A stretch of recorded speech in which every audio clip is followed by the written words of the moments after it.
El mar ha sido históricamente una vía de comunicación fundamental entre Cádiz y Rota y ha sido a través de esta vía marítima que con el tiempo ha ido desarrollando unas relaciones comerciales, de transportes de mercancías y todo esto, de los cuales tenemos las primeras referencias documentos escritos a partir del siglo XVII. El barco La Hora tenía, tú comprender, la singladura de llevar personas que estaban aquí en Rota a Cádiz, y después de Cádiz lo traían a Rota.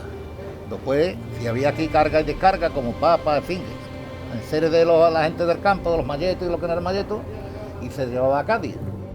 Con respecto al barco de La Hora, la primera referencia que contamos con ese nombre como tal aparece en el libro talonario de Pedro Antonio de Alarcón, publicado en 1877, y es, como digo, donde se hace referencia no solamente al barco de La Hora, sino él comenta un barco de la carga, que supuestamente es el que por la noche, aprovechando la noche, llevaba toda la mercancía para Cádiz, para que por la mañana estuviera a primera hora de la mañana dispuesta para llevar al mercado y a llevar a las lonjas y todo el tema del comercio con Cádiz.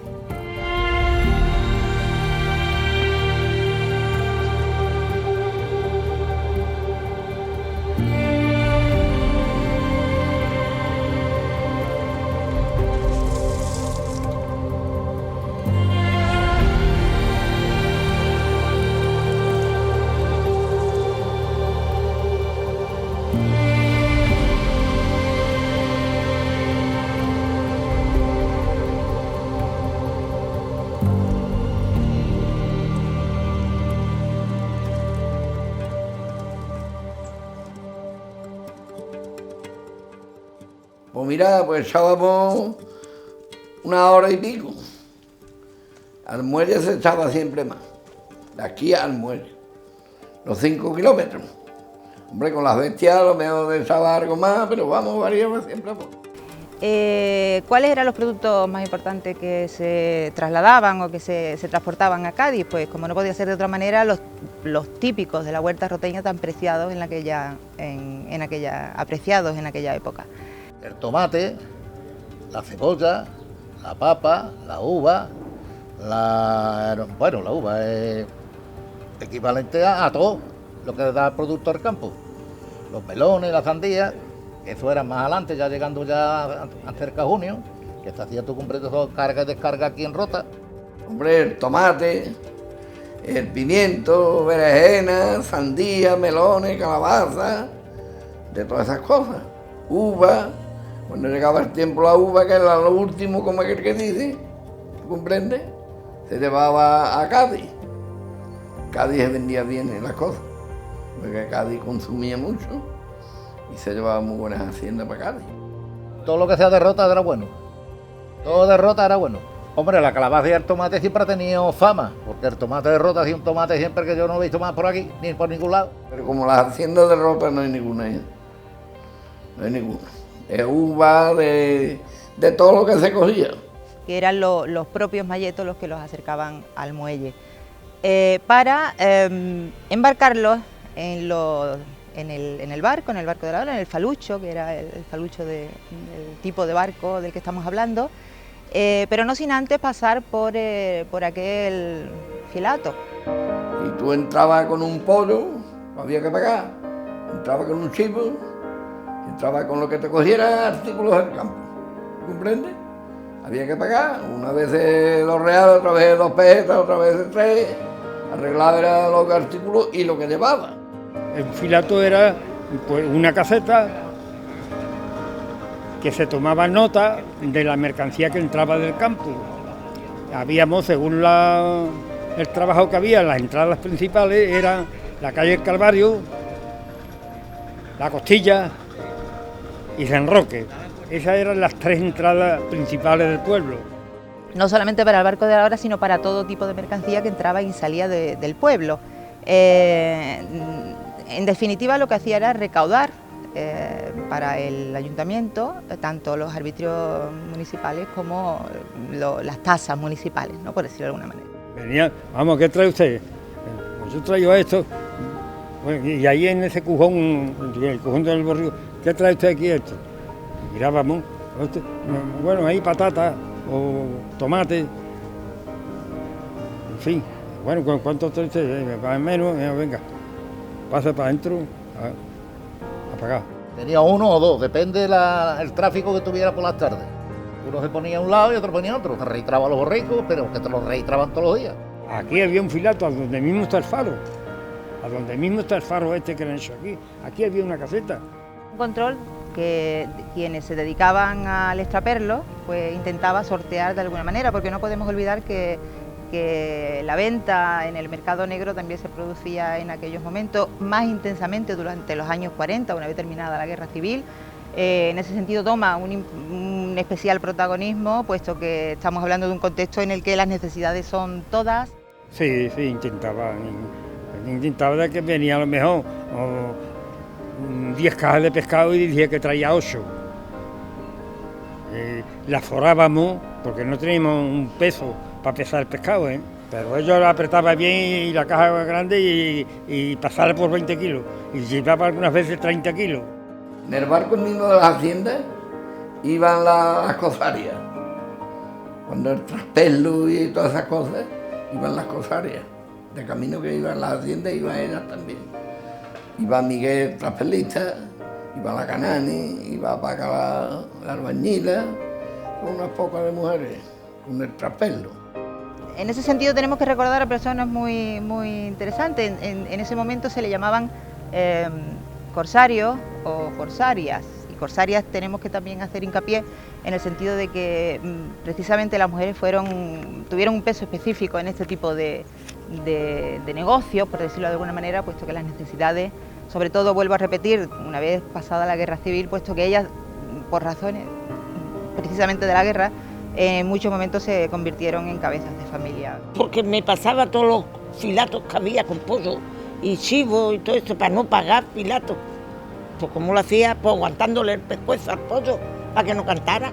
En los barcos de carga, iban los que llaman el traspelo, las traspelistas, como quieran llamarle.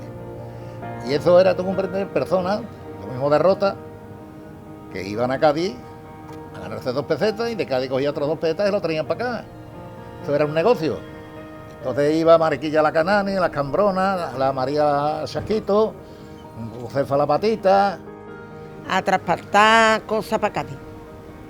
Lo mismo maíz, que garbanzo, que huevo, lo que a ella le parecía. Porque me dice la policía, niña, ¿qué lleváis? Digo, yo nada, y solté la talega y se remotó. Y cuando llegué a mi casa me dice la mujer, que ya, ¿qué ha hecho con el maíz? Digo, no, si es que estaba la Guardia Civil allí en el muelle y se ha partido el saco. Ay, la leche que me mamaste, ¿y ahora qué hago con el maíz? Digo, no, el hombre me dio una escoba para que lo recogiera. Traía azúcar, traían café, traían trigo, traía arroz, en fin, lo que se encartaba traerlo de allí para acá. Para venderlo aquí hay veces a los almacenes chicos, como ella los llevaba vendiendo de casa en casa, como a la gente de campo y esas cosas, que tenían los campos Laza Nueva, la Capitana y todas esas cosas. Uno le encargaba 10 kilos, otro 20 kilos, otro 50, depende de la cantidad que trayera.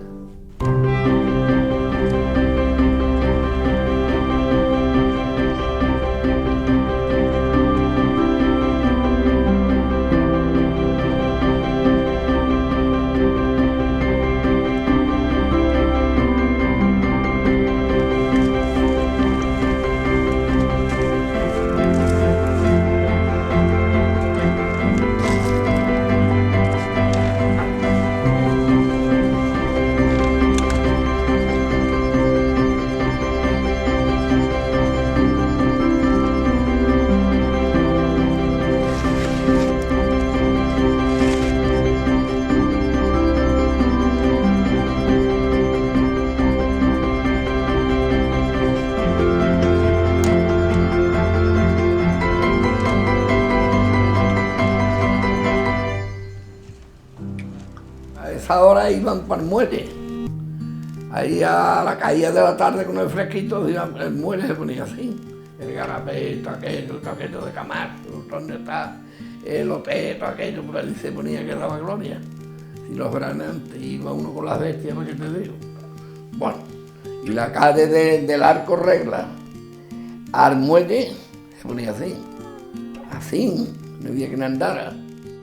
Se cargaban los barcos, los melones y las sandías, que venían las carretas del vizcaíno, que tenía los campos allí en las Hazas Nuevas, el Perico que tenía el campo del Rincón, de los melones grandes y las sandías grandes, y equivalente a muchos más que venían aquí con las carretas o los carros y lijaban ahí y lo cargábamos en el barco. La dejaba cuando llegaba al muelle, la dejaba a pegar garapé del muelle, que daba la sombrita, ¿tú comprendes? Y ya por la tarde, donde cargaba el barco, pues la pasaban los muchachos, ¿comprendes allí? La cargaban de allí el barco. Así los faluchos, porque llevaban dos velas, en que llevaba ya por última motor, pero antes era también velas y un motor chico que le llamaban 15 16 caballos, que me acuerdo que era un Perkin o un Chrysler, no me acuerdo bien. Tenía 18 caballos, este era el gallo, que tenía el arranque era de cadena, con manivela, y así arrancaba.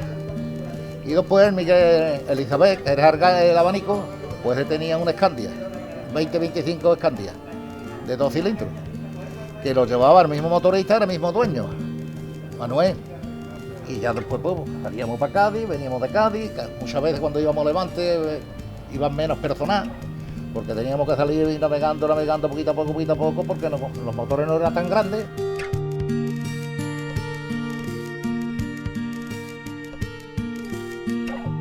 Hombre, esas boyas no para nosotros.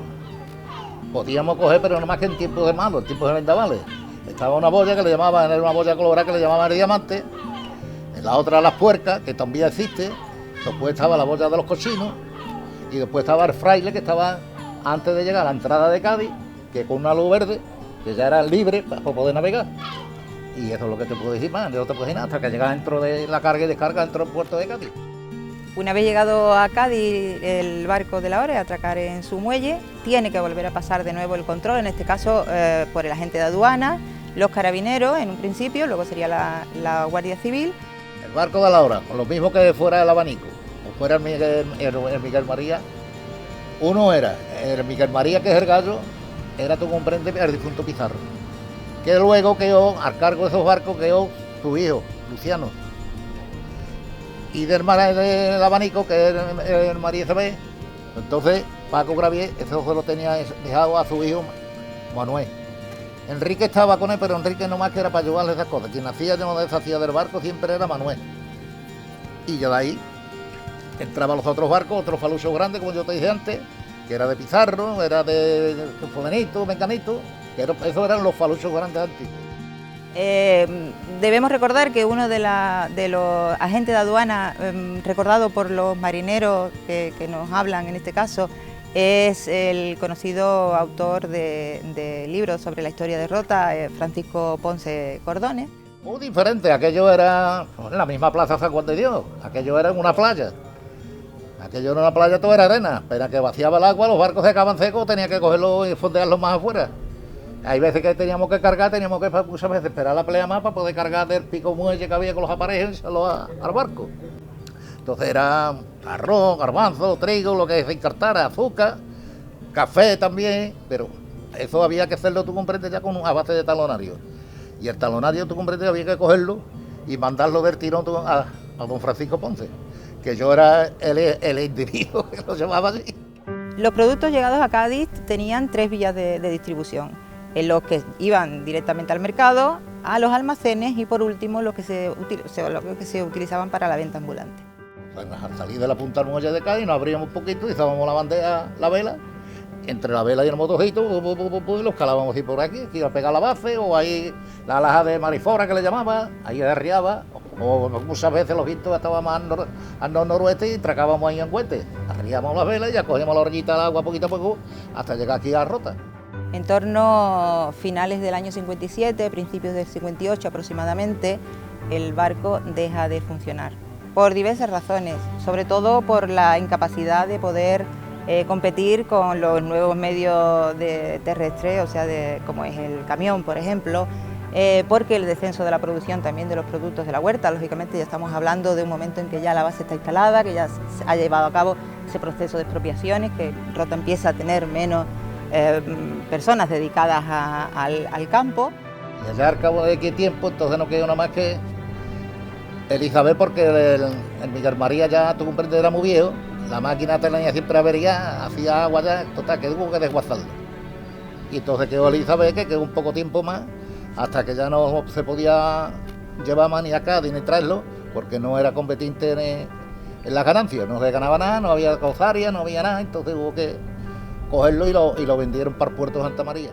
Se acaba la cartilla de racionamiento, empieza una nueva dinámica social en todos los sentidos, de manera que, en definitiva, pues como tantas otras cosas, imposible de seguir adelante con este medio de transporte, inviable ya para los tiempos que empezaban a correr, y bueno, llega a ser historia, ¿no? como tantas otras.